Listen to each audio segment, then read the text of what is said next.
Yes, over the weekend I spent some quality time with my main man, Enrique. I had to say the concert was fabulous. He performed a lot of his classics. Crowd went wild when he did Bailamos and Escape and Hero. And then he also did some of his newer classics as well. And, of course, Pitbull put on an amazing set as well. And he had fabulous background dancers, and his background dancers were definitely giving some Beyonce.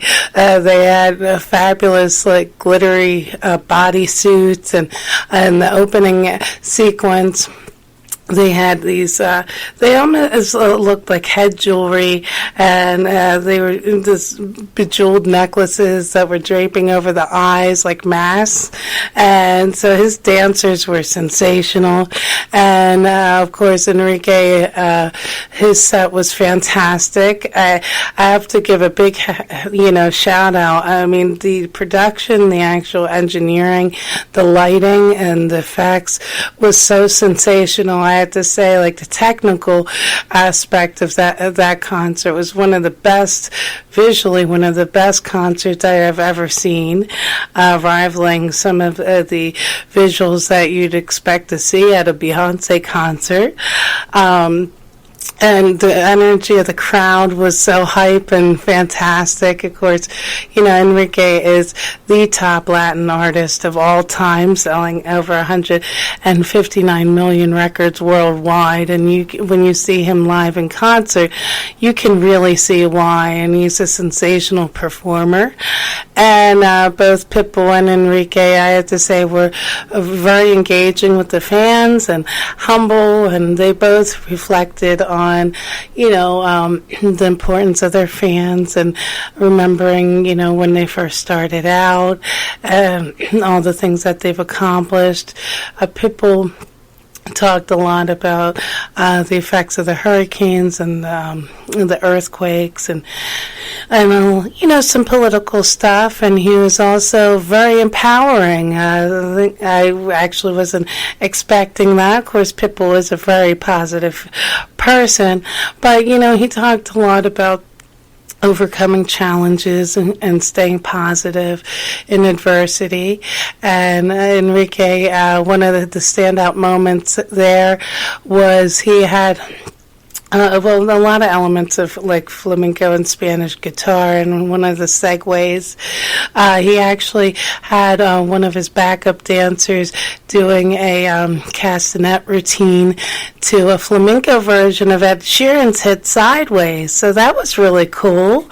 And it's always nice when you see different major stars showing how they influence each other musically. And at one point Enrique brought up this young girl on stage, and he's always so warm and engaging with children, and he of course right now supports many charities that benefit children and the victims of the hurricanes. So hats off to Enrique and Pitbull. If you haven't gotten your tickets, or on tour worldwide right now, go out and that's definitely a show to see. Now, speaking of shows, over the weekend I was hosting the red carpet of the Top Line Divas fashion show. And I actually got an award presented to me, which is quite exciting and unexpected. The Top Line Divas gave me an award for Radio Host of the Year. So thank you, ladies. I appreciate the award and the recognition. So now in other news, Coach fans are a little in uproar right now. So the luxury handbag retailer has just changed its name officially at the end of the month. Coach is no longer going to be referred to as Coach. They're going to be referred to as Tapestry. So the owners of the corporation said that they were changing the name of Coach to Tapestry to be more inclusive of the brands it owns and to draw younger buyers. So of course Coach also owns Kate Spade and Stuart Weitzman. I don't really kind of get to thinking of this. Apparently, they've already made a transition website, but, Coach, as a brand, I mean, they have their own logo and the little insignia. So I don't know how that's going to work, going forward with a lot of the bags. And of course, Coach is its own independent brand, though it may have owned these other distinctive brands. So I don't know. I'm kind of like not getting the logic here of how changing the name of one of the independent brands unifies them all together. But we'll see how this affects the brand of Coach moving forward. So now, of course, in other news, we just had a loss in the fashion world. Project Runway alum Michael Knight just passed away at the age of 39 in Atlanta, and apparently he had intestinal issues, which caused him to pass away. And of course, Michael was on I forget which season. I believe he was on the season with Lauren. In the earlier seasons, and he was also on Project Runway All Stars. And so he was known for creating elegant but youthful evening wear. And actually, Sherry Shepard, a comedian and former host of The View, was one of his longtime clients and friends. And they were actually working on creating, people didn't know this, but they were in the process of creating a plus-size line that was going to be released. So she was just devastated and was just saying what a, wonderful and lovely person he was. So we send our condolences out to the family. Of course, everybody's buzzing about the Harvey Weinstein scandal, where apparently, he had a long history of sexually inappropriate behavior throughout Hollywood and grabbing women. And of course, it looks like he's lost his job and his wife's leaving him. And of course, that kind of raises the question, well, someone that powerful doesn't abuse his power in this way just overnight. Obviously, this is a situation that had to be going on for a long time. So why wasn't anyone really standing up and saying no? Just like with other cases, people saw things along the way. So, one wonders why. I mean, it's always important when you do speak up, but, I can't imagine that this just popped off overnight. And of course, is he going to be experiencing the same level of prosecution that Bill Cosby and other celebrities have? He should. So I mean, we hopefully these women get justice, and it's never appropriate for anybody to abuse their power to overpower somebody else, degrade them, and these things are not good. So at least things are coming out the light, and hope that they are handled properly. So now we're gonna take a song break. Giving you a little Chris Brown this morning. Turn up the music, and we'll be right back with more What's Trending and Hot Topics.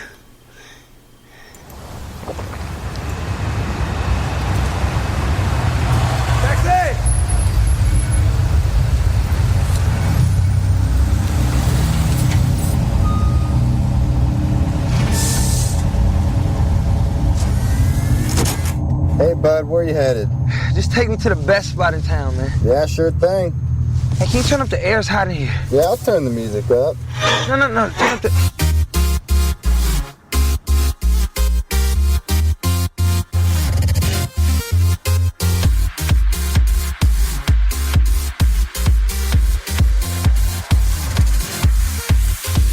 Turn up the music 'cause the song just came on. Turn up the music if they try to turn us down. Turn up the music, can I hear it till the speakers blow? Turn up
Excellent. So tell our listeners about some of the designers and what they can expect to see at the show.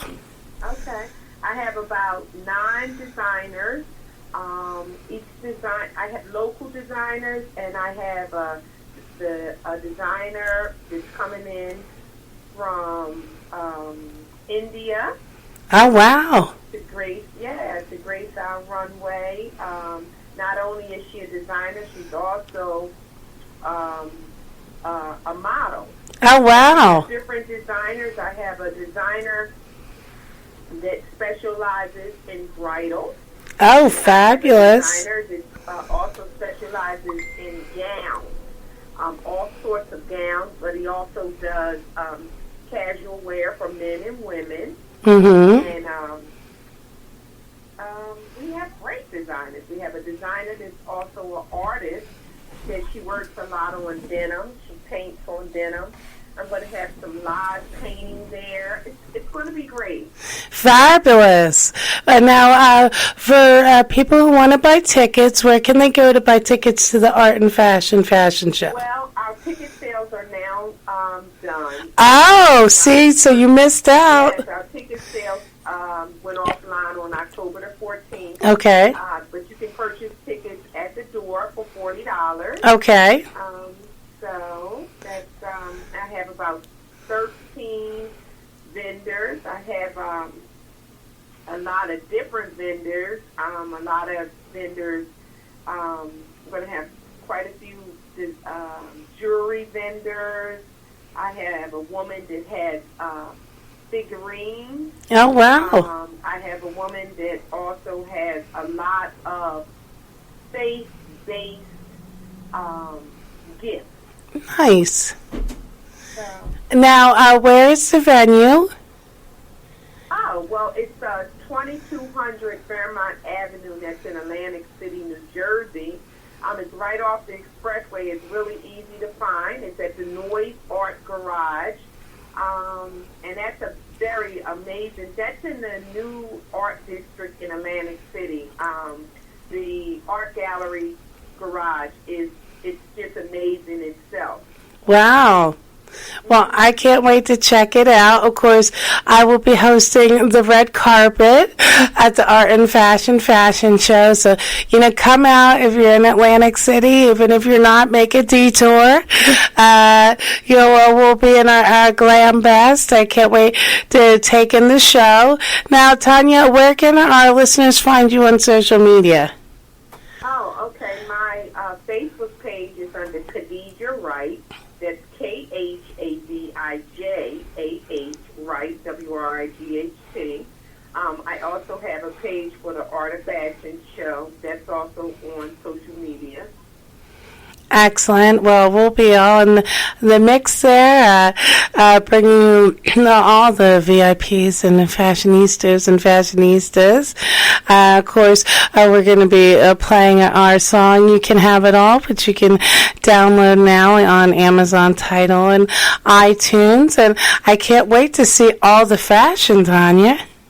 Oh, I can't wait to see you on the red carpet. Yes, do what we do. Yes, interviewing our amazing designers and models and our makeup artists. I have a great makeup artist. She's bringing her whole team in from Maryland. So it's going to be a pretty amazing event. Fabulous. And of course, I'll be out celebrating my birthday, so I was excited. And so we got lots of good things to celebrate. Well, Tanya, thank you for calling in this morning. Keep it locked in to London Energy and Spiritual Connect Radios. We'll be back with more style and empowerment chat after this musical break. And we'll be bringing our featured guest, Detective Peter Valegas, talking about all of his years doing major drug and illegal arms busts and living undercover, and his new book, Loco In The Badlands. So we're going to start this break with one of my favorites, Gabrielle Dreams, and we'll be back. Thank you. Thank you, Tanya. See you Friday. Bye-bye. Bye.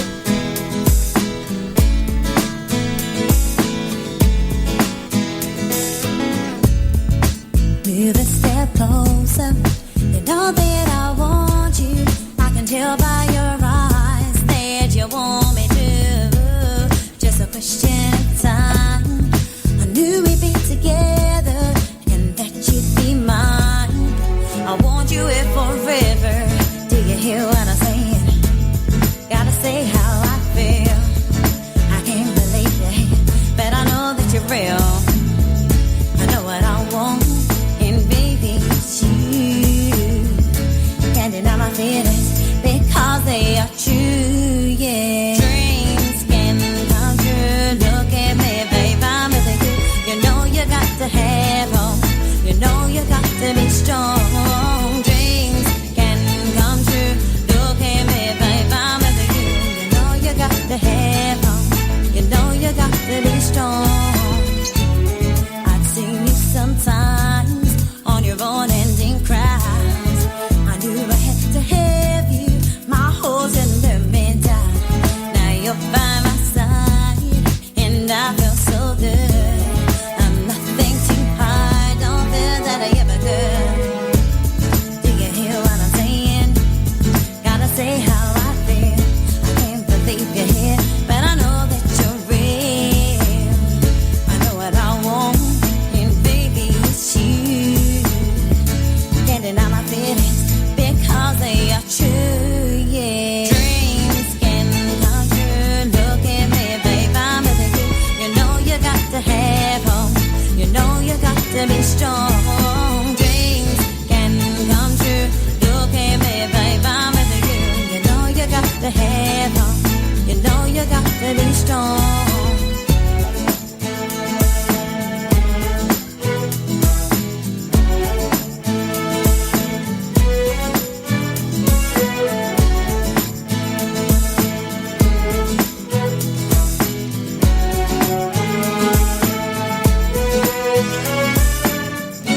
I'm not making plans for tomorrow. Let's live for tonight. I know I want you, baby. So hold me so tight. Put your arms around me. You make me feel so safe. Then you whisper in my ear that you're here to stay. Yeah. Dreams can come true. Look at me, babe, I'm with you. You know you got to have hope. You know you got to be strong.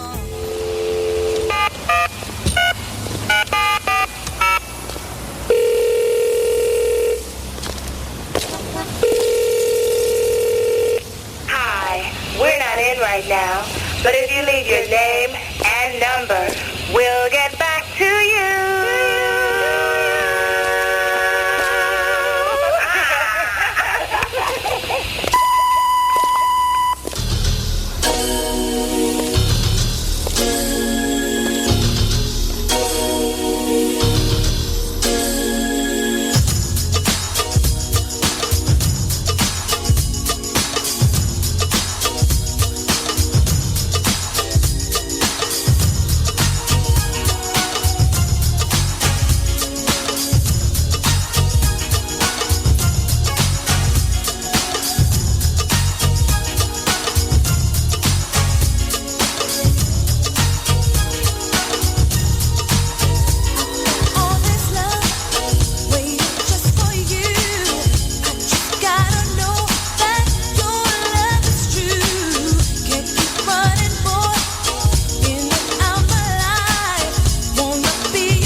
comfort.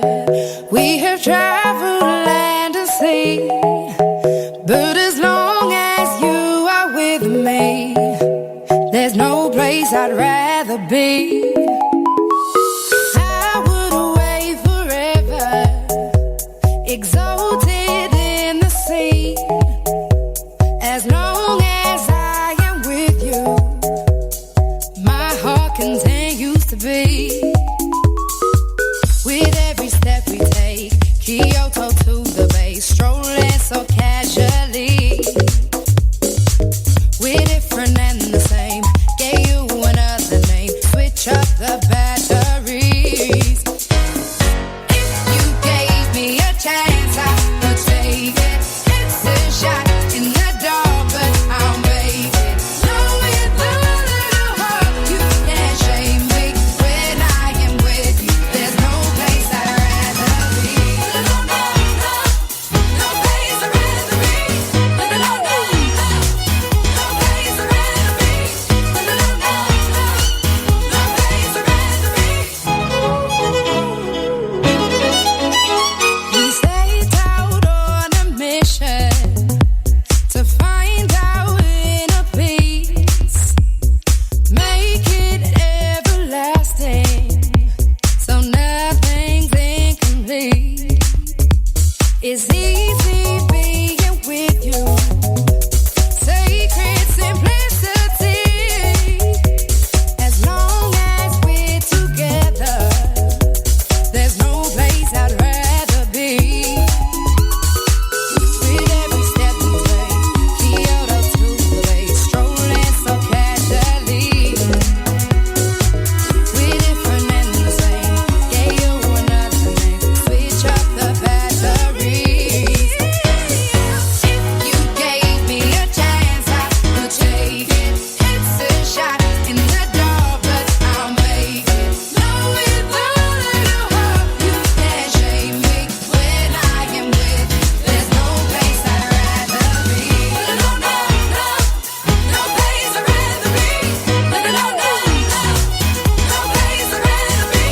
No, no, no, no, no place I'd rather be.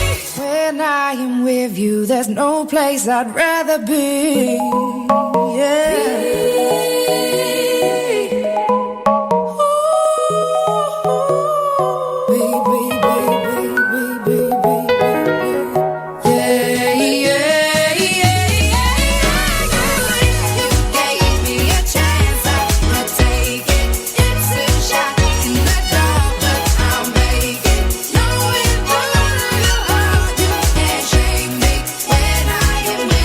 There's no place I'd rather be.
swiftly. Niftily. We can make it hip to be. Roll with our cause, roll with me. Be the epitome, do, die, dippity. So now I dwell just to say it plainer. Pull your cup, cause I got the container. Pass the plate up, cross the fader. Flagship you play like the Sony Innovator. Never the traitor, party inflator. And you can get a scoop later. Let's go, let's go, let's go, let's go. In the night, in the night.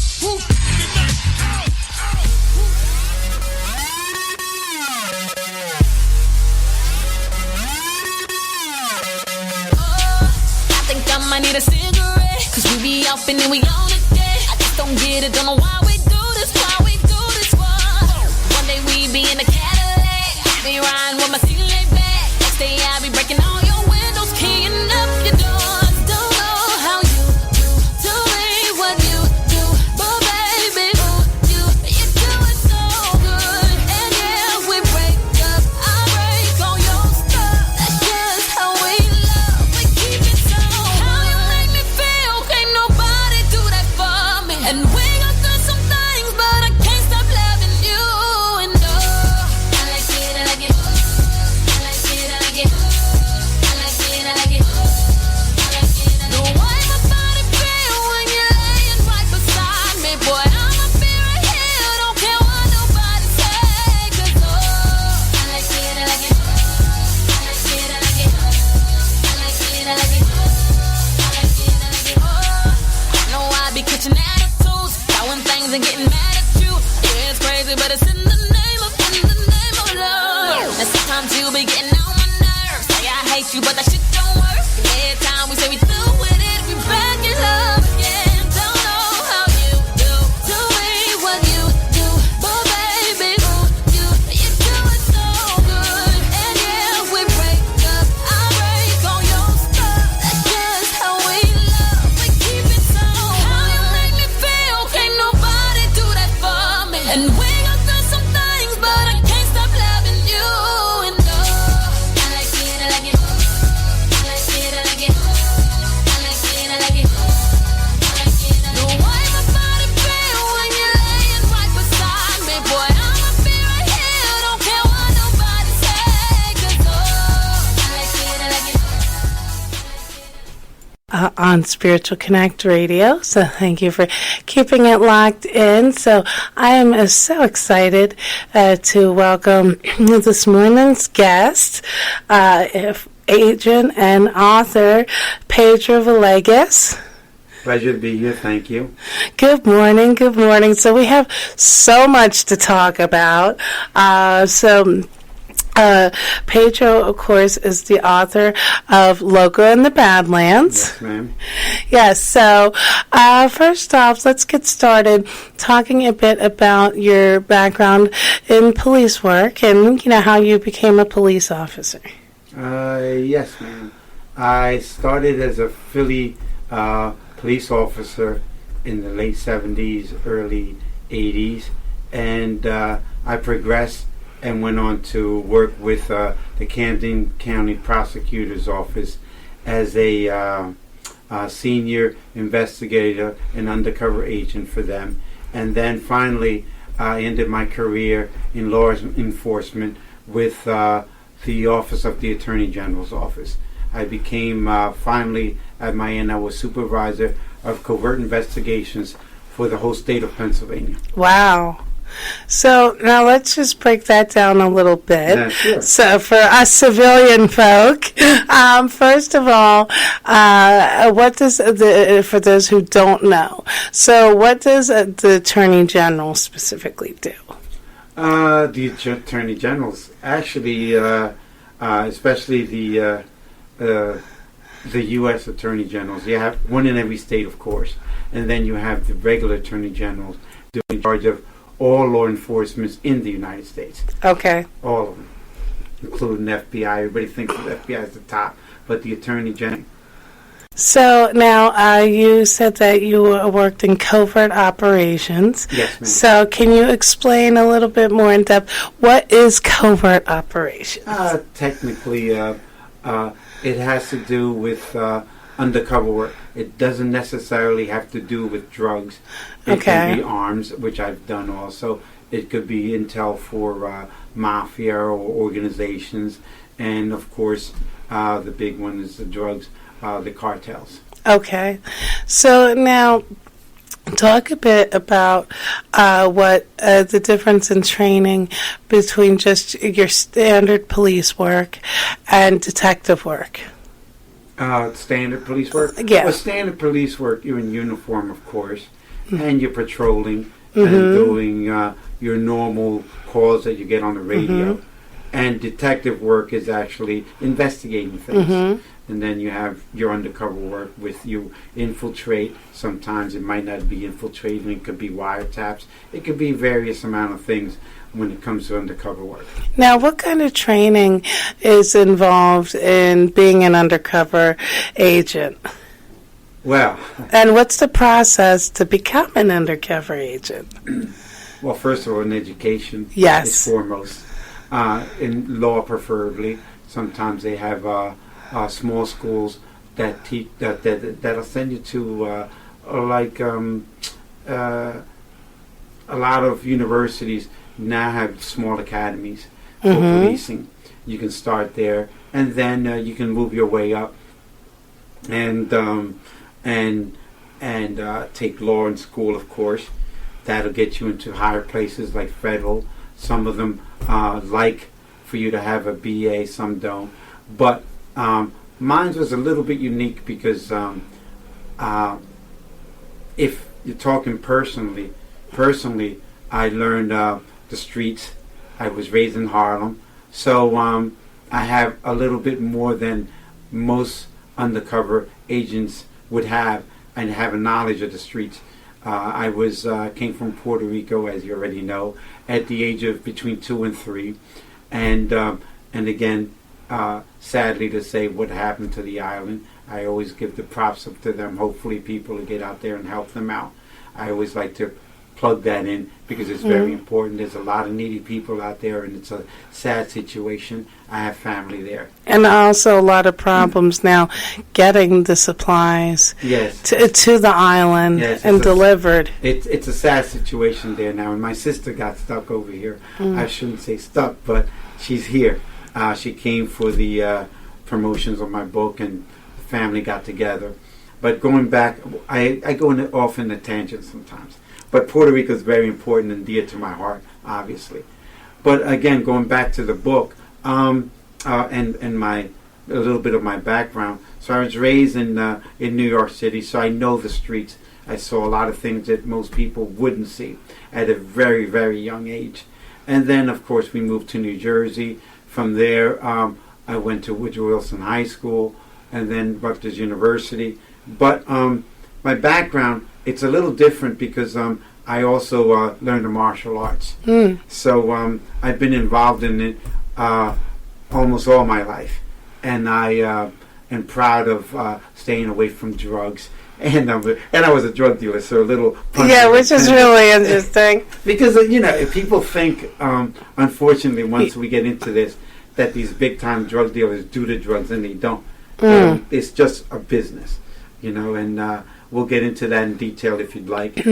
But anyway, I stayed clean all my life. I was a champion in kickboxing, so I learned the art very well. And I more or less take it spiritually, so I meditate a lot. Normally when I'm back where I live, I work out 3 to 4 hours a day, every day, 7 days a week. Wow, Most people that's think I'm discipline. crazy. Oh yeah, every day. I pride myself in that. And also taking care of myself, taking my vitamins, staying away from fried foods. Every now and then I'll have my junk food here and there, but I try to limit it. But those are all crucial, as you'll find out in the book, and as I say and speak on this topic of the book of Loco in the Badlands, because if it wasn't for my martial arts training, and I don't mean people think, oh, the kicking ass and all that stuff, excuse the expression, but kicking butt, Yeah, keep it took clean us. here. But they think it's all about that. It's all about your inner body, your inner self, and meditation. And a lot of times I spent time by myself. Sure. So that literally saved me. going to the gym on my own, working out by myself, because people think you're out there partying all the time when you're doing this type of work. It's not. It's really, really a lot of work. And it's mentally taxing to very, very mental. To stay in character. You know, you must deal with anxiety about being found out and the repercussions of that. So talk to us a bit about that. Like when you're undercover, which is basically like shooting a film, being an actor in character 24/7. Except one thing, the most important thing, and I always say this: it is like that, but there's only one take. Right. You screw up once. You don't get a take one like they do in movies and TV. It's one take. You screw it up. You could be dead. No, you will be dead. You will be dead. Especially when I did. It was no, you might be dead, you will be dead. Because if they capture you, you can be tortured. Families can have repercussions. It just depends on the situation. And mine was probably the ultimate that you can probably do. When you do what I did historically, it can come back to bite you, and you don't want that. And you know where it might bite you, and you don't want to be bitten anywhere. Right. But unfortunately, or fortunately, I conquered a lot of those things, and I'm positive that a lot had to do with my martial arts training and staying focused, which a lot of people can't do. So talk to us a bit about how you maintain that level of focus, how when you have this high stakes repercussions, how you managed all those years to stay calm, and I'm sure times are lonely because you're away from your friends, your family. So how did you deal with all those actors? Correct. Times are lonely. You are away from your family a lot. Like extremely a lot. I'll give you an example. Not too long ago, my brothers and sisters learned what I did. And we're talking about you can't get closer than brothers and sisters. Right. Parents died not knowing what I did. They did know that I was a cop at one point and a detective. That's about it. They never knew that I did undercover work. Wow. Especially my sisters, which took it emotionally, and my brother. And what I mean by that is there is no Christmas, no New Year's, no birthdays, which normal people think and think about every day. We were just talking about your birthday. It doesn't register to me to think about those days at that time because it makes it a little bit more taxing on your mind, and you need to stay focused. My celebrations I spent all the time was in the gym, working out. But again, to my advantage, the guys that I were with would see me, and then like, this guy is insane, because they would see how I worked out, and I have an extreme workout. So obviously that's intimidating. So sometimes I didn't even have to use the muscles that I needed to use, because they knew what I could do. And then as you'll find out, and I think I told you already, they're in the works to do a TV series somewhere down the line. We've already had a pilot written and some other written aspects of the filming for this. Don't know when it's coming out, but there's a lot of talk that a lot of very, how should I say this, people in Hollywood are interested. One of your friends. Yes. Am I authorized to say who? Yeah, of course. Okay, so very exciting. Exclusive news here on Style and Empowerment Chat is Judith Light has optioned your project to direct and make a film, a TV series about it. Of course, we know Judith from her soap opera work, from Who's the Boss, many fabulous Lifetime movies, an award-winning, and of course, she was on my favorite show, Law and Order SVU, and then she just got nominated for an Emmy. For Transgendered, I believe it's called. So that is so super exciting. And I was honored because she read the book. She says, "I'm one of your fans. I would like your autograph." I'm like, "Are you serious?" She invited me to one of her plays, and I met her in the back for the first time in Broadway. I forgot the name of the play. It was a couple of years, 2 years ago, about approximately 2 years ago. And I bought her flowers and all that. And I met the lady from Pirates of the Caribbean, Keira Knightley. Keira Knightley, and a few other ones. But I was surprised that they were all stopping like, "We like your book." So, people of that are in this type of work or readings or movies or whatever already liking the book. Also, so that your most fans out there are aware about or aware of that the book was also edited by Thompson. Bill Thompson. Oh, Bill wow. Thompson is the editor of Stephen King's books. Yes. He's done at least 30, and the most recent one, It. And is that Bill Thompson of Linda Bloodworth and Bill Thompson who wrote like so many TV shows? Is that the same? He's an editor. He edited Okay. the book, and we had to Bill Scordato, another also worked with the book with me, also author. He actually sent the manuscript to Mr. Thompson, and something for these people that are editors and so on and movie stars or whatever, when they put their name to anything, they check it out first. Sure, of course. So he had it for 2 weeks or whatever. He said, "I would love to do it." And by his own words, he believed this will be a bestseller. Wow. And he loved it, and he edited it. So just being in the honor of having someone who's edited and wrote and worked with Stephen King and edited, I believe, 30 of his books, all bestsellers. It's an honor to be just in that category. That's fabulous. Now, how long did you live undercover? And how did you, did you have any contact with your family while you were undercover? Yes, of course. Okay.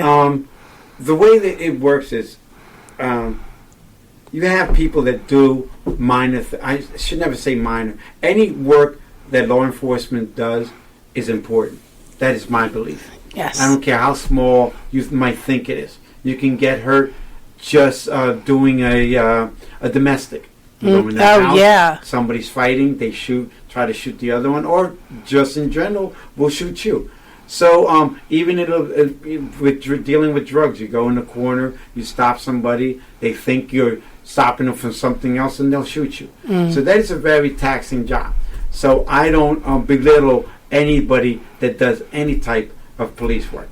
So moving forward, the point that I'm about to make is, but the difference with them is, you have your 8-hour work, or maybe you can do an undercover work for a couple of weeks or whatever. They go home, so their job stops 8-10-hour jobs, whichever, a day. So mine would be 24/7, unfortunately. And when I say unfortunately, is that's the character that you play. You become whoever you're supposed to become. Mine was El Loco, of course, which means crazy. And the name is Loco in the Badlands. The Badlands is a place situated right here in Philadelphia. Okay. So Loco means crazy, which is right. he, which is Paige or me, in the Badlands, which is an area located here in Philadelphia. The Badlands is located between Lehigh, not Broad Street, Kensington, and Roosevelt Boulevard. So that's like the square I just gave you. Gotcha. It's actually the whole square. That whole area is considered the Badlands. The reason it was called that, and at this time, it's still called that. It's because it's a drug-infested area. Unfortunately, there's people that are good there, stuck.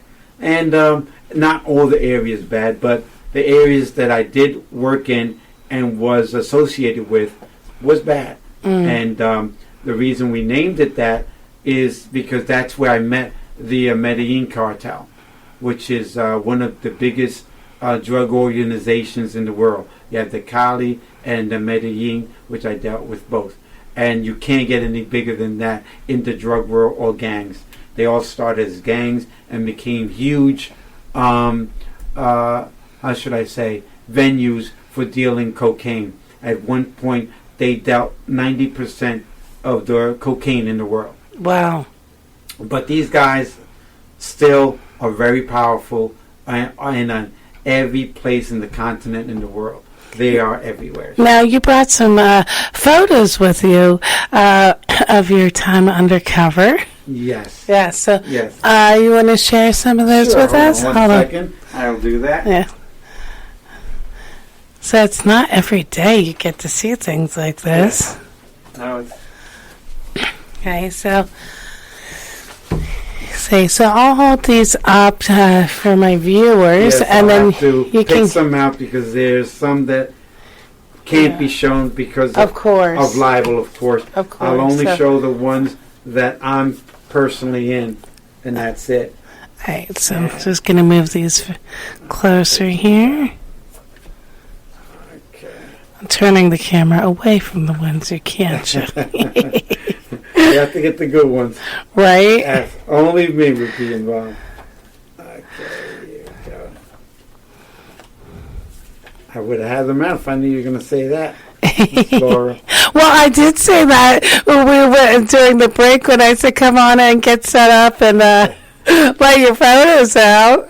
I didn't think you wanted to show them. I forgot. Of course. All right.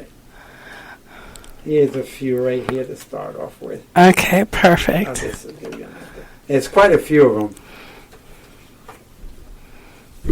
So you can have your pick, Miss Laura. All right, hold on. I'll I'm let going her pick and I'll explain what they are as she shows. to. Okay. Let's. That should be good enough. See. That should keep them intrigued. Yeah. Okay, so we're starting out with this photo here of Pete sitting in a whole stack of these big cubes of a white substance, which looks like something. I like the way she's explained it. It's actually kilos of cocaine, and what you're looking at is billions of dollars worth of cocaine. It's the biggest hand-to-hand drug bust ever in the United States. Wow. It will never actually be broken because hand-to-hand means it was brought to me literally. It's not like they could find millions and billions of dollars worth of cocaine, and maybe if they knock a door down and they find it, or seize a plane or a train. But this literally is hand-to-hand, which is quite different and a lot more dangerous Wow. than just finding something. So now each of these blocks of cocaine, how much are each of one of these packets here in the photo? They could be worth about $1 million. Wow. More in the streets. It depends how they're cut up. You have to know the lingo. Some you could get a little more, some a little less. It depends. Because this is actually pure from the Medellin, which was Pablo Escobar's boys, if you know who that is. Wow, so looking at this photo, I want to say at a quick count, you have at least like, what, 40, 50 of these? Just in that picture, yeah. Just in that picture. Yeah. Wow. From So, what they tell me, they were worth, I think, $2 billion. wow, in this picture. Well, Or just in total, but like... yeah, in the picture, you can't see it all. Oh, but Yeah, like, it's all- yeah, so for my viewers on Instagram right now, like right here in this photo, you're seeing about like 80 million, Probably. 100 million in illegal drugs. Wow. So that's wow. And it's the first. Nobody's ever done this before. Just you know, or seen that much dope. Wow. They've seen it, but in a different type of way.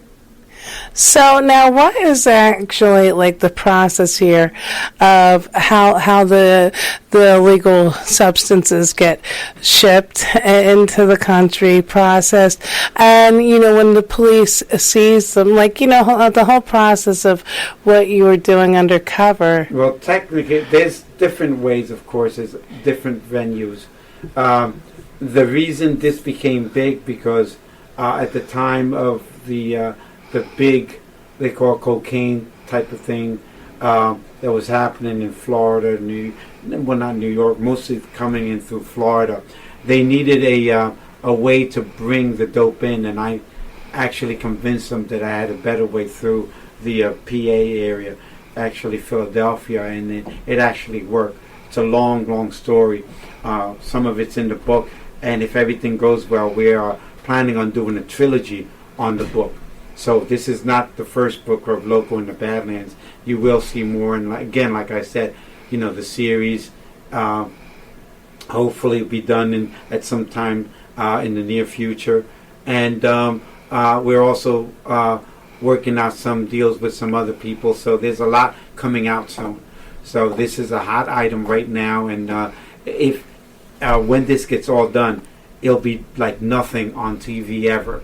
And the reason I say that is because unfortunately what they do on TV, it's like anything watered down. Not just watered down, but they make it they do TV tends to do their own thing. And what I would like to do is, for instance, I give an example. They'll get a package of cocaine in a regular TV series or movie, and they'll stuff their face with cocaine. Normally, you probably just get a heart attack, especially you'll die instantly with this type of cocaine because it's pure. You just can't do it. It has to be broken down. So that's one false thing there. Again, they make these drug dealers look like idiots, and these guys at the top can probably run be CEO of the Coke or any other huge company because they're super intelligent. A lot of them have master's and doctor's degrees. A lot of them run countries. So they're not people that you see in the corner every day. The ones that you see in the corners every day are expendable. They are guys that wear chains and sell coke here and there and get arrested every day and have no education and maybe take care of a little corner or whatever. Those are not the guys. Those are not the guys that they need to be taken off the streets, obviously, because of what they do. But the big boys at the top, they're the ones that control and do everything. They make hundreds of millions of dollars a day. Not millions, but 100 millions of millions. Wow. A day, daily, which is not shown. And again, most of these guys don't drink, don't smoke. They're into it for the money. Again, the high life that you see, it's not true. The big boys do have their nice cars. They don't wear a lot of gold. They're not tattooed up. They're not. It's just all false. There's certain gang members that maybe are tattooed or certain people have a tattoo here and there. But the big boys, it's all about business. The cars, yes, I had the cars, I had the money. The women are around. Again, that's another no-no. People think you, excuse the expression, screw around with every woman that you meet or whatever. No. These guys you can't because that's could compromise what you're doing. No disrespect to women, but from the beginning of time, we all know men tend not to think clearly around women. And you share things that you shouldn't share. Things that you shouldn't. God forbid you drink. Or one of these women, and now remember, no disrespect for women. I'm talking about the women that are involved in that lifestyle, right? Not the everyday women that go to work, do what they're supposed to, are CEOs. No. Don't get me wrong. When I speak in the way that I speak about the women that I speak about, there's different types of people, like different types of men. These men that I talk about are not your everyday type men. So the women that you deal with, everybody would say, "Hey, Pete, you're out there with all these women hanging around." I trust living the life. You don't even touch them. You don't date them. You just talk to them and do what you have to do if it's business. Because a lot of them are hired. A lot of them. Some of them are spies and double agents. Yeah, they could put pills in your drinks. I was in great shape, but I was thin. Because I hardly ate the food that they gave me. I only ate what I wanted to eat because being at the how should I say, as high as I was in the food chain that you would think of them, being a capo, what they call them, or one of the big boys, people will try to kill you. And then the people think also that your bodyguards around you are all cops. No, they were bad guys. Right. It's because you're in character. You're in character. You live. You're really, and it's not even a character. You are that person.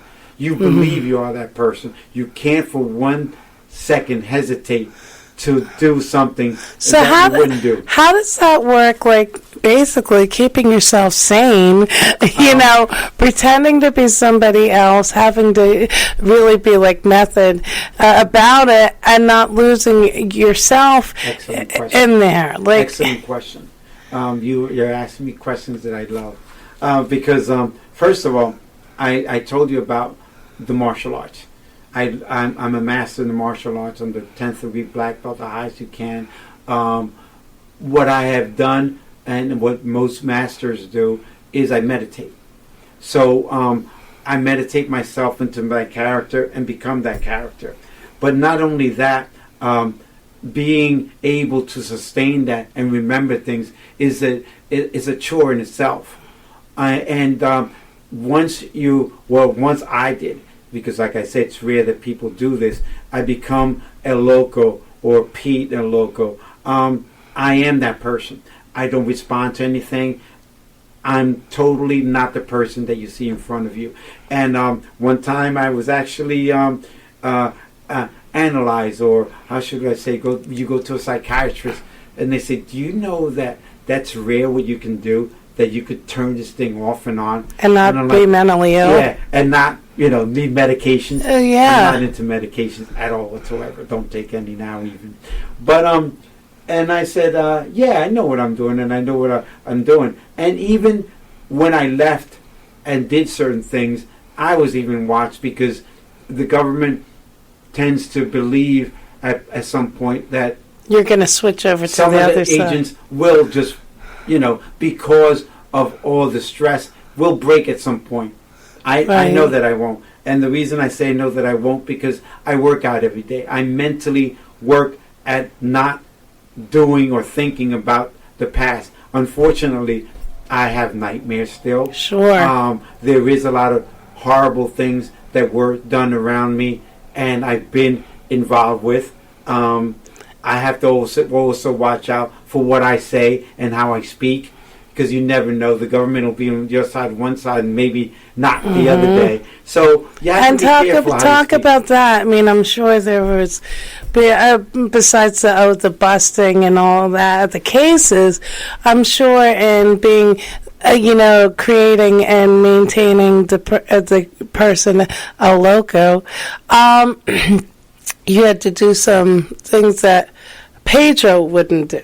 Of course. Right. Alluding to that. Yes. You know where you're going. So, how do you mentally get yourself to that place to do things that you yourself don't want to do, morally wouldn't do, but you have to in the stages of bringing these people to justice? How do you get yourself? Well, first of all, like I said, you transform yourself. Or I transform myself into a loco. Once you're that person, you have to survive. You have to remember the people around you are cutthroats. A lot of them are assassins. And for a fact, we knew a lot of them have killed many people, obviously. They're just who they are. They're just bad guys. Simple as that. You look at them wrong, they might shoot you or whatever. They're just bad guys. Simple as that. So you have to maintain your level of sanity at some point. So they being around me, they took care of a lot of things, but obviously you have to survive, and the whole thing and the whole aspect of it is doing your job, maintaining your sanity, and doing whatever you can to stay alive, right? Whatever that takes and wherever it takes you. You do not blow your cover at any point, no matter what you see and what is done. So obviously there was a lot of horrific things done in my presence and so on and so forth. But you have to remember you have a family to go to. I raised a child on my own, and that was also mentally one of my challenging things was to survive and take care of my son. Family members, I always maintained that I had no family, no children, and so on and so forth. But besides all that, you want to make sure that you maintain your sanity, and you have to focus on something that you want to go back to. My focus was my kid. So, again, people might think this might be all a macho book. No, it's not. It's also about a man who transformed himself into, I'm like a chameleon. I have to be a father, so that makes me a single parent. That makes me a mother, too. So, I also got And it's a book about survival. Yes. So it also talks about my feminine side. See? So even those badass dudes that you think are out there, you know, we have kids out there and family, and we want to have or show our loving side also. And I had to maintain that. So that goes to show you that in this book, it's not just a manly kind of book. It's, like you said, a survival book. But it also shows how a man can also take care of his own child and raise him in the right environment. Well, Pedro, this is just fascinating. Thank you, And so we're going to jump into another musical break. And when we come back in our next segment of Style and Empowerment Chat with Laura and Friends, we're going to dive into the book Loco in the Badlands and all the cases that his book was based on. So we're getting our next break started with our song, Nightika Hemingway, You Can Have It All. Keep it locked in to Spiritual Connect on London Energy Radio. We'll be back with more Style and Empowerment Chat with Laura and Friends.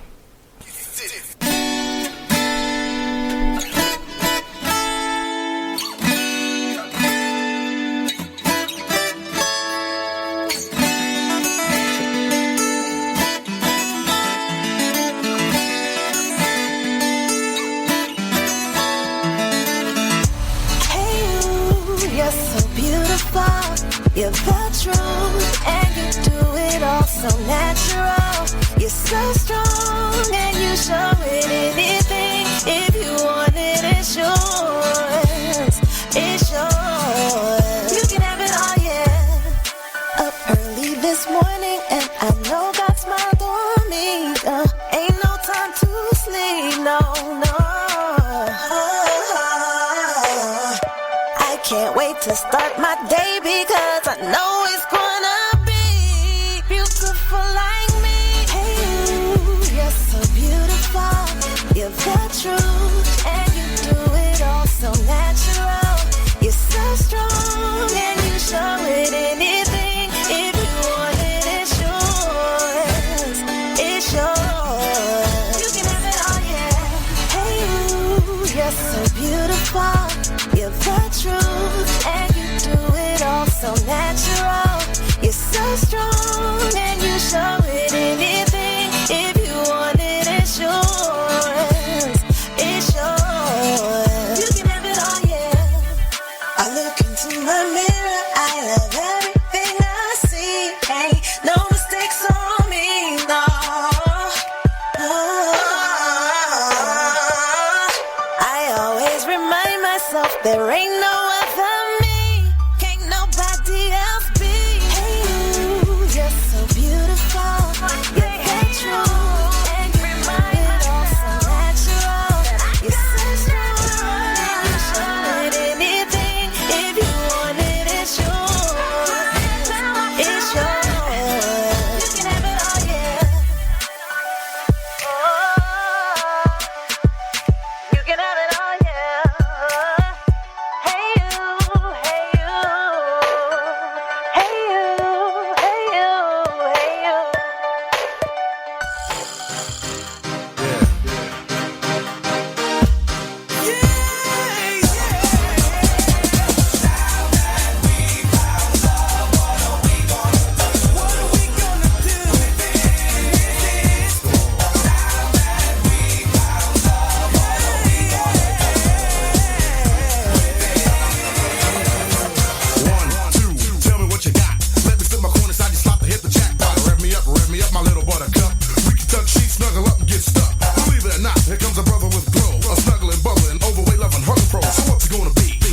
TV. Let me take time to set your mind and your body free. So why don't you just stretch, stretch, stretch for a sec.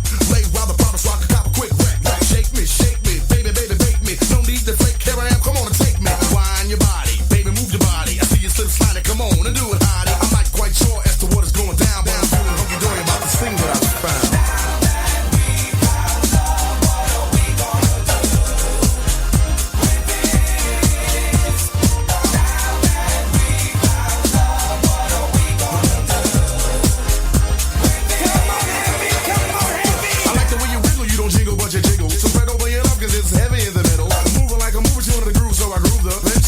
So we play school and I schooled her.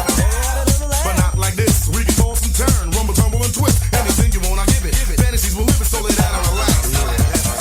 Love of my lady, love of my baby girl. Spread your wings so we can fly around the world. Harmony, charming me, your fingertips economy. When you drop the kisses, Susie Q, you drop the bomb on me. Stretch it, flex it. Give me the permission, okie dokie, I'll bless it. Bless it like Buddha, Buddha as the best. We can lay down at the love and put your head on my chest.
Step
the one that's made kids like no other. I know I got a lot of things I need to explain, but baby, you know the name, and love is about pain. So stop the complaints and drop the order of restraint. Our sex life's a game, so back me down in the paint. I can't wait no more. This is about 3:15, and sure days I me. I got the Bentley Ballet, and I'm just outside of Jersey, past the Palisades. And I love to see that some boots and shades. Roll out on the bed while I'm yanking your braids. Thug style, you never thought I'd make you smile while I'm smacking your ass and hitting you all wild. We share something so rare, but who cares? You can, baby. I'm not always there when you call, but I'm always on time. And I gave you my all. Now, baby, be mine. I'm not always there when you call, but I'm always on time. And I gave you my all. Now, baby, be mine. Get a grip, come on, pull it together. It's only a sun shower. We've been through worse weather like stormy night. You wrote a Dear John letter and took my Benz and keyed and cut the leather. Girl, you know better. You live M.O.B. Money over Brody's murder, I.N.C. I got 2 or 3 broads for every V, and I keep them drugged up off that ecstasy. I'm a playground legend like Kirkland Pee Wee. I'm a baller in the league, got more game than me. I play harder, so many women I fathered. Meet them with scars and send them home hot and bothered. Truth to dare, this life ain't apparently fair. And a love with no glare is a crystal stare. But we share something so rare, but who cares? You can, baby. I'm not always there when you call, but I'm always on time. And I gave you my all. Now, baby, be mine. I'm not always there when you call, but I'm always on time. And I gave you my all. Now, baby, be mine. Oh, I'm feeling like it's living up.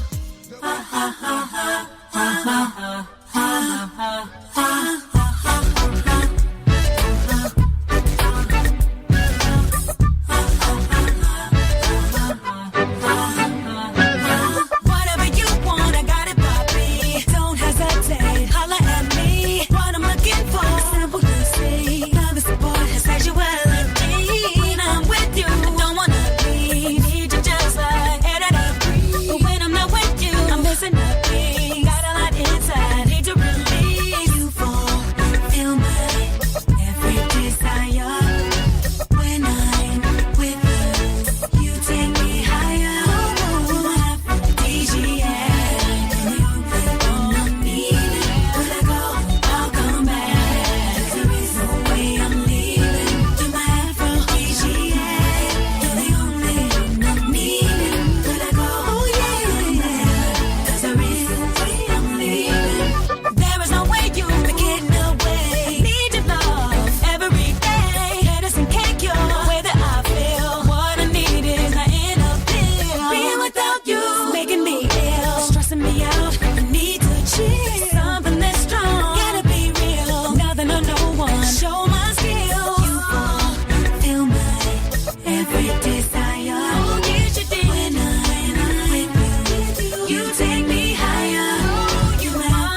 careful, nah, nah. Love ain't simple, nah, nah. Promise me no promises. Oh, nah, nah. Just be careful, nah, nah. Love ain't simple, nah, nah. Promise me no promises.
Welcome back to Style and Empowerment Chat with Lauren Friends on London Energy and Spiritual Connect Radio. So I want to give a special shout out to our new listener and fan, Miss Christina Valegas, who said she's loving the music. So I'm glad you're bopping along with us this morning. Good morning, Christina. Thanks, Christina. Uncle Pete saying hi. So now, before the break, we were talking all about your years undercover and some of your drug busts and the colorful life that you were leading. So now let's dive into the book itself. Yes. So what was your motivation in deciding to write a book? Years ago, first of all, people were telling me, wow, you've done some pretty good stuff. You should think about writing a book. And the inspiration actually came more than 20 years ago to do this. It's been 20 years in the making. Wow. And the reason for that is I wanted to do it my way. That was number one. Because once you get involved with big publishing companies and so on and so forth, they tend to do what they want. But unfortunately, though, with this book, what occurred was that it's under the brand of fiction, and I'll have to clear that up. The reason for that is, number one, you have a lot of names that have been changed.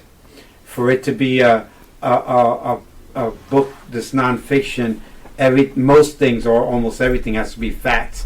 That could not happen. The names, you would have to get people that are still around disclaimers for it and make sure that nobody comes back and tries to sue you and so on and so forth. That's number one at the top of the list. You don't want to get sued for saying something, telling you that you'd said something wrong and this and that, and not something that we want. Number two, a lot of the places have been switched around a little bit. Not the place itself that it happened, but let's say the case. Let's say I did something for the Attorney General. I would put down that I did it for the Camden County Prosecutor's Office or somewhere else. That was important. And then I didn't want the book to be a documentary. I wanted people to read through it and enjoy the book. If you write it a documentary, as everybody knows, when you do watch a documentary, unless you're into documentaries, it's dry. It could be very dry. You'll sit there and it's facts and figures, and it just wouldn't inspire you to go back into the book. This has twists and turns, facts, of course, and so that's one of the other reasons is fiction. And then a final thought of it is that you have to remember, I'll have, let's say, Pablo Escobar speaking. And because of his actions and the reaction that we had, we actually wrote down what he might have said. That doesn't literally said that he actually said that, even though we have wiretaps and so on and so forth. The fact of the matter is, behind closed doors, when people are setting things up, because of the results of the case and how it goes down, what they more or less said or did because of the actions. So that's another thing. So all in itself, when you put that all together, it could be fiction. But the case files, I am a real person. This really did happen. Sitting in front of us. We have pictures, as you see before you. Pictures don't lie. For the future, let's say for the movie or TV series or whatever is coming down the line, as we're hoping things and working on a lot of things down this path of movie making, TV series, whatever might come down. Looks like so far a series because of the amount of work. If we were to do a movie, we would have to do it like The Godfather. Right. Let's say like a trilogy, and because there's so much to cover. Yeah, it's just a lot. So a series would do it justice. Also, Now, Yes. Pete, Yes, who would, if you had a hand in casting, who would you want to play you in the TV series? As long as it's not Pee Wee Herman, we're good. Someone of that stature, no. What about Andy Garcia? Andy's good, but he would probably play the older me. You have to remember, here's the good thing about making a movie about what I've done, is there's a lot of action. Right. And I am involved in the martial arts. If you remember, a lot of the characters that did, or actors that did movies like, I'll give you an example of Chuck Norris. Right, Jean-Claude Van Damme. Van Damme. All these guys are, how should I say, actors. Right. You know, they did do the martial arts, so that it's real. But the real unreal part or fiction part is the part where they go undercover and do work. Here's a guy that does the martial arts, has a lot of martial arts moves and so on. So that when you see a movie and you have the martial arts, say, wait a minute, this guy really does do it, and he really was an undercover agent. What about Enrique Iglesias? See, if Enrique was in it, I'd tune in every day. I'm sure you would. The only bad thing about him is he's a singer. Well, he actually has done some acting, not at the caliber that you would need for your role, but he's done a splash, like comedic stuff. He would be great. But again, he could be like an extra, like in a drug cartel scene, or like they're at the club, and then like see. You know what? I think a lot of Hispanic actors and singers would be interested. Like let's say Mark Anthony. Right. He has, and of course I'm a little taller, but he's a little thin. I'm built. And of course, Mark Anthony co-starred and co-produced El Cantante about Hector Lavoe. Yeah. So he actually would have some artistic subtext there because, of course, El Cantante also chronicled Hector Lavoe's heroin addiction. Yeah. So I saw that movie. Excellent movie. And I love his music, of course. So there's, you can have a lot of actors or even singers that would be interested, because you have to remember another thing. All the ones you mentioned are Hispanics. The ones in particular Puerto Rican. I'm a Puerto Rican, obviously. But that's great, because you can switch into some Spanish and English. And, why not have me singing also? Yeah, that's right, Pedro. Right. I sound great in the shower. Right, the singing detective. I could kind of change the movie scene a little bit. Well, I like to say, all of us can physically sing. It's just some of us do it well and others don't. Yes. But anyway, that would be great. All of these people are great in what they do. Sure. They would have to also get a great stunt worker. Yes. Because the things that I do, even what I did and still do, can be dangerous. So, and they would have to be in physical shape. Fortunately, what I tend to do is whatever we do in the future is produce. Also have taken everything in it. They have a few hats that I'm probably going to wear. Writer, creative consultant. That's so important. All those things. Yeah, because oftentimes, writers who get their their works optioned, and for those of you who don't know what that means, option means when a studio is interested in producing a work of a written work, and they buy the rights to the book or the play, what have you, manuscript. But oftentimes, once they buy the book, then poof, any kind of input or things that the writer, who's like, it's like their child, and you're emotionally invested in it, they cash the check and they give any rights away. So when the film comes out, it could be anything, and sometimes it's not close to what the writer actually wrote. So I think that's a very important point, Pedro, to make, that if you're a writer out there and you have a piece of work that, fortunately, you're blessing that Hollywood gets attracted to, that you want to make sure that you are right into your contract when they buy the project, that you get some degree of creative consulting or input in the film. Yes, creative rights is very important, especially to me, since it's portraying my life. Right. It's portraying a lot of things. Nobody knows how I speak, how I walk, how I talk, what I think.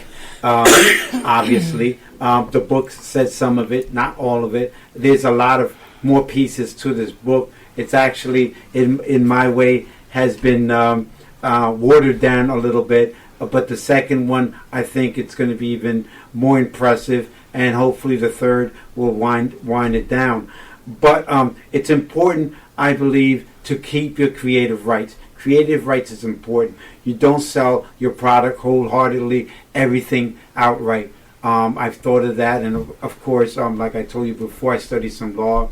I've looked into the that world of Hollywood. They can be you can get involved with some people that are pretty vicious. I was warned about it even by them.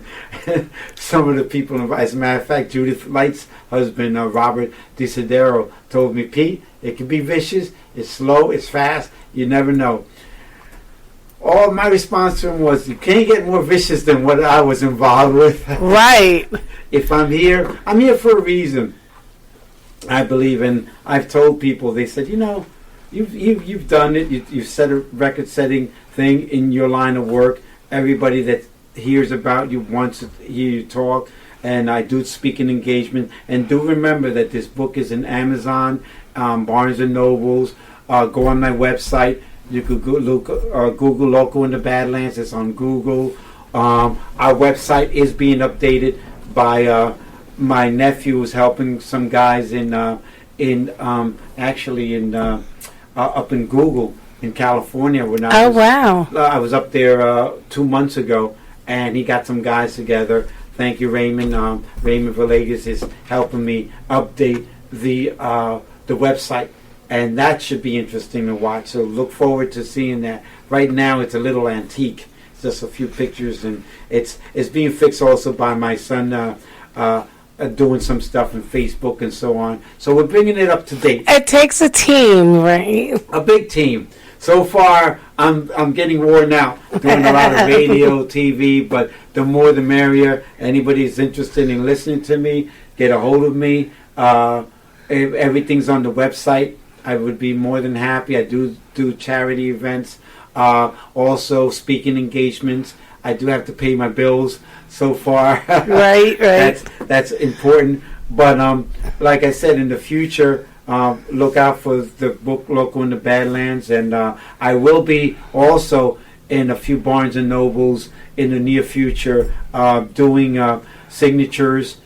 This weekend we're going to be in Rowan College in Glassboro. I'll be signing some stuff. There's a heritage thing for Hispanics there, and I don't know what the price is to get in or how that works, but I will be there with some books. I will be signing. If you come by, you might see me. I don't know how all that works, but you can get your book. You can order it there. You'll be there with your bodyguards, keeping all the ladies away. The songs are fans.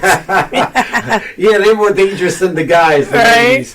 So, now, let's talk for a moment about, all of the things that you did, and you're putting your life at risk. Of course, any police officer, the moment they step outside of their door, is putting their life at risk. That's but correct. Specifically, when you're doing this dangerous undercover work,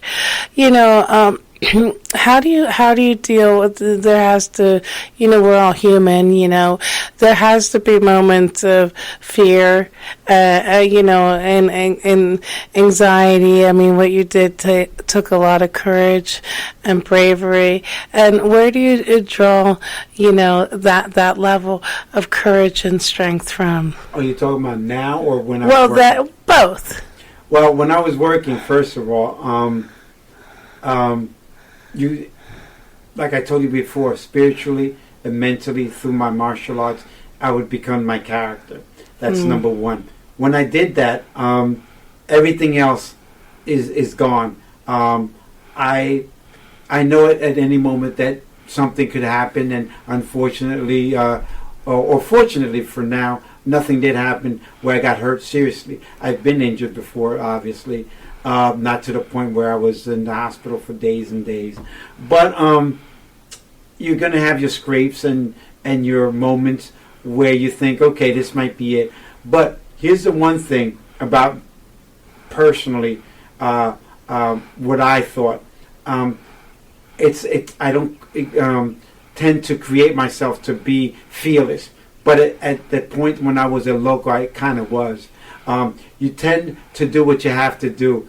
You know that at some point you might not return, and you hope that whatever is done quickly, that you're not tortured, unfortunately, because the cartel tend to do this. They like to torture people. I don't know if you know that, but that's one of their... I kind of figured.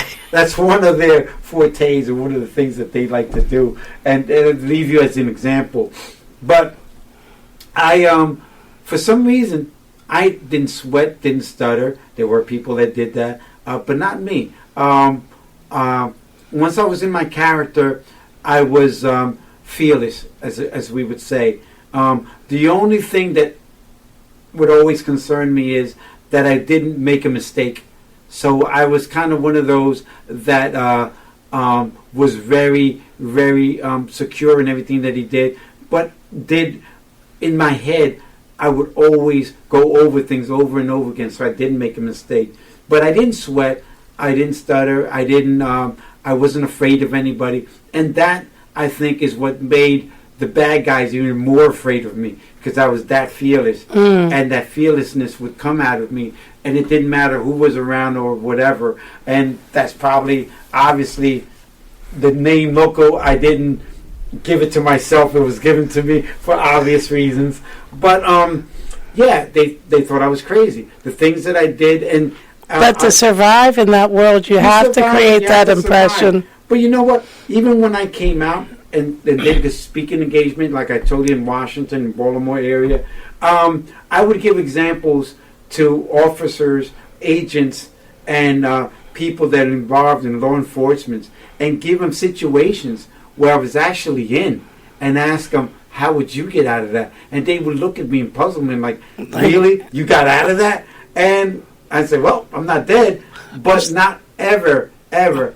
I give one specific example, and I won't give it because I say it now, and it has never, ever been answered. And we're talking about situations where I have at least 10 guns at my face, and they thinking I'm a good guy, not a bad guy. Right, that you're a traitor. Down, and I have an informant that's literally peeing his pants and saying, we're dead, and I got out of it, and got him out of it. But that's, and we're in this closed situation where you really, really have to think. That's why I said, in this situation, when it comes to acting, it's not an act. You are that person. There's no Academy Award at the end of the day. There's only one take. And that was my one take. There was many one takes for me where I'm like, okay, think quick. And that's the sense of being in the streets, knowing who you are. You can't see people think, they say, well, how did you learn how to be an undercover agent? You don't learn that. I think my being streetwise and knowing the knowledge of the streets, being raised in Harlem, being raised in bad areas, speaking to people that dealt drugs and were heroin addicts and so on and so forth. You know the streets, and you can feel when danger is coming. I would feel and know when something was about to happen, and I prepared myself. So these are things that, let's say I'm in a speaking engagement, I can teach people. I can tell them, this is how I felt, this is how I did certain things. So when it comes to, let's say, a forum where I'm training people, they will get firsthand stuff of what I did and how I did it. And even to this day, and people say, oh, that's old stuff. No, it's not. No, it's not. You can be in danger anytime, any day of your life. Exactly. It depends what you do. I'm the type of person, let's say something was to happen right now, right here, I wouldn't panic. I'll say, okay, my loco mode, as I call it, goes into motion, and I do what I have to do to get out of that situation. And it's like a sixth sense, as they say. I was born to do this. I, as a young person, a young kid, went to the movies with my brother, Raymond. Hey, Raymond, if you're listening. He took me to the movies, and I looked. I'm sure he remembers this. We talk about this. It was a James Bond movie. I love James Bond. And I would say, you know what, Raymond, I want to do that. And he'd look at me like, man, shut up. I'm like, no, I want to do that. I really want to be a James Bond. So I became the first Puerto Rican James Bond, but without the gadgets. and the chat. Were there, but I didn't. I left them alone because they were more deadly than the guys. A women's scorn, is that what they say? Yes. You don't mess with women. Guys still don't get it. Leave them alone. An angry woman on a mission to find something out could be, more tenacious than a police officer. They're worse than an army. Right. You got to be ready for them. Come prepared. So when you tell them, you better have your documents and receipts. You better be ready because they will get you. Sorry. On day 23, no, you said. That's why I'm still single. For many years, I can't even remember when I got married. It's so long ago. So now, Pedro, yes, now you have your own security company, correct? Yes, ma'am. Yes, ma'am. It's called Badlands Security. It's we're bonded. We're an LLC. Okay. And if you're interested in us, again, go on our website. Badlands Security. I started the security company. It's funny because people say security company. People, what are you going to do? I'm like, well, I'm the CEO. I'm not going to sit in the corner or do whatever. But it's I think ahead, and you have to remember with this security company, we will secure stores, we'll do churches, we'll do whatever it takes. But we also, my overall look when I first started it was, you know what? When we're in Philly, when we're in New York, we're going to have a set. It needs to be protected. Why not Badlands Security protected? Why not Badlands Security protecting Judith Light? Yes, and it's another form of branding. Yeah, and you're going to take these stars. They don't want to go into they would like to know what the Badlands are like. Once they go into that area, like they don't want to hang out there. They don't want to hang out, but they're not going to set craft services up. No, but if they have a security, right. It's cool, but we do, personal security, and a lot of that is what we'll do when the security gets I already have all the paperwork involved needed. So when we do have our sets in New York City, Philadelphia, Puerto Rico, wherever we decide to film or they film, we'll be securing the stars, we'll be securing the set, and of course, like I said, we do other things involved in it, so because we're starting off, so we need to start somewhere. Sure. Now, we got an exclusive during the break here. Stone Empowerment Chat brings you all the exclusive info. So, you have a very special person connected to Philadelphia who will be doing the soundtrack to your show. You want to talk a little bit about that? Well, I have a friend, and if anybody knows anything about old school music, and I think he's collaborated with quite a few people of rap and so on and so forth. His name's Tom Bell. Tom Bell, literally, when I was done one of my jobs, or the big one, was in my office. I showed him pictures. I know his sister Barbara Bell, even just as well. Nice family. Their company, if anybody's familiar with Gamble, Huff, and Bell used to be. And they wrote for the Stylistics, Blue Magic, Patti LaBelle, Teddy Pendergrass. You name anybody coming out of Philly. It was like the old Detroit sound. This was the Philly sound. Exactly. So the Philly sound I'm very proud of because I love that music. And Sister years ago. Sledge. All of them. Yeah, and of course, they just, Patti LaBelle and Sister Sledge and Gamble and Huff just won stars on the Philly Academy Musical Walk of Fame. Yes, so well deserved. All icons. Yes. If anybody knows, I'm sure everybody has heard one of his songs. Yes. I'm sure many. But he's award winning, he's won all kinds of awards.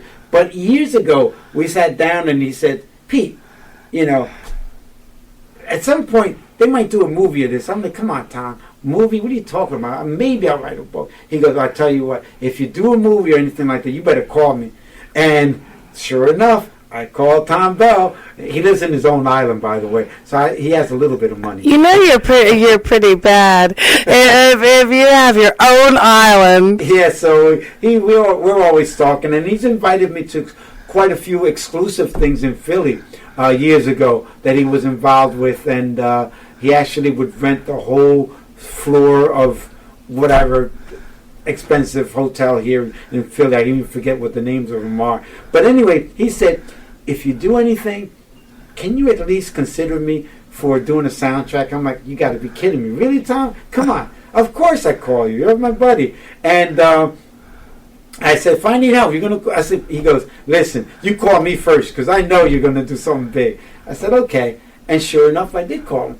And sure enough, he did hook me up with somebody again in Hollywood. He's reading the book, this person. I won't mention his name yet because I have all his personal things. He goes, don't say anything yet till we do what we're going to do. So I said, okay. And I believe at some point this guy, he already said he committed. I said, are you going to help me or not? He goes, Tom sent you to me? Yes, I will. And he read the book, or he's reading it, and at the point, I don't know what point he's on, but he texts me right away. He goes, man, I am loving this book. Awesome. So I'm happy to talk about Tommy, of course, and his family. Well wishes to all of them. And my friend, I'll mention his first name, Mark, who's involved in a lot of Hollywood stuff. But he's going to try and help us out. And because at this point, I didn't know this was going to be so exhausting. Because it's like you're the commodity. Right. So you're kind of like selling yourself. And it's hard You're to a product. You're the actual product, correct.